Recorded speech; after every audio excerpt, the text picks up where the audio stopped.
Evan Khan here for Seconds Out with Nick Ball and Coach Paul. Nick, it's a bit weird saying commiserations because you didn't lose, but you didn't get the result you wanted either with the fight ending in a draw. Just talk me through when it was announced a draw, how you felt.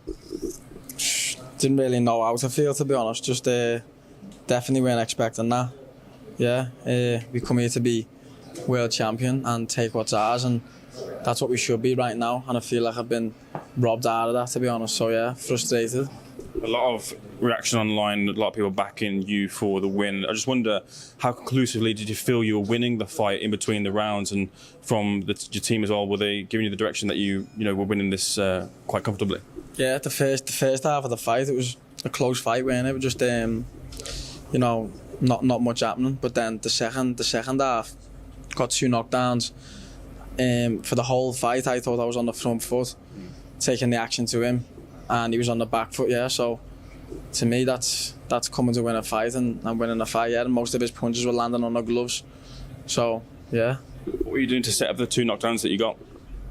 Setting them up, just listening to Paul, to be honest, going back to the corner. Everything he says, I listen and try and do first time, and it works straight away. Yeah, so we've been working on things in the gym, and we took it into the ring, and the shot that I hit him, it was the one that we've been working on in the gym, and the one he actually told me in the changing rooms in the corner. Yeah, so I always listen when he speaks. Nick, a lot of us had the opportunity to speak to Ray after the fight and ask him what he felt, or where he felt you had your successes, and he said that you knew you lost and that you're just a heavy guy in the ring, kind of really dismissed you, I guess. I don't want to put too much words in his mouth, but that's pretty much a direct quote as to what he said. What do you feel about that, and getting the rematch with him as well, how you feel that would go the second time around? Well, we'll see what's happening in the rematch then, innit? If that's the way he's saying it. Say no more, get the rematch, and we'll see what's happening. Like say, him complaining that Nick was a heavy guy, did you say? Yeah. What did you mean by a heavy guy? The fella is 6'1", featherweight. I don't know what further advantages the fella wants. I wasn't impressed with Rey Vargas, to be honest. The way that he boxed, I thought he threw himself on the floor at every opportunity, like a little girl. Right?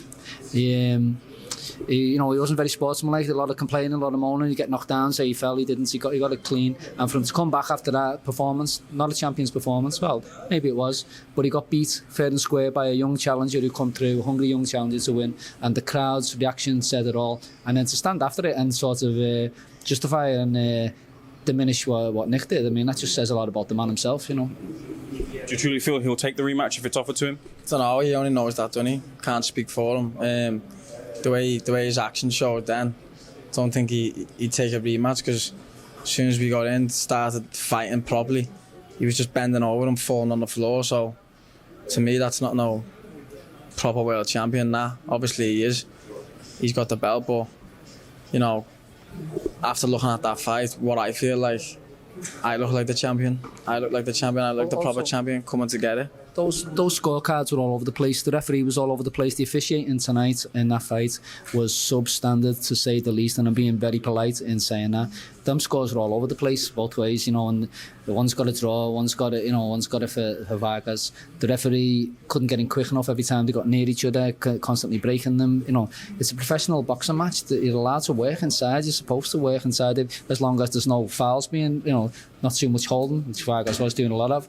But still, the referee gave Nick no opportunity whatsoever to do what he's going to do. I spoke to him in the pre-fight build-up, and he come in, the referee, and said, we've got a 6'1" featherweight against a 5'4" featherweight. So obviously, our referee, I would hope that he would give my boxer a fair chance to work close when they do get close, and not allow the other boxers to hold. And he just didn't do that at all. As soon as they got anywhere near each other, he was right in. He was just favouring the other fighter. Even so, with the referee it being the way he was, Nick put in a great performance and unsettled, a long reigning two-time world champion. Should be given all the credit in the world for that, because he's a difficult match, Vargas, for any featherweight. As I don't even think he's lost a featherweight. Well, he hasn't. He's only lost that super feather. And so Nick's performance, was excellent in that light. But still, he goes home empty-handed like he came, and we're not happy, to say the least. What did Frank say to you after the fight, Nick? He just said I won that fight, and he said we can make the rematch happen. Yeah, he said keep your head up. Frank was fuming, was livid, wasn't he? Yeah, he was. Frank was livid when he got into the ring. He was really upset about the decision, and we all shared that sentiment, and so did the crowd. The boos just rained down onto that ring when that decision was announced. You know.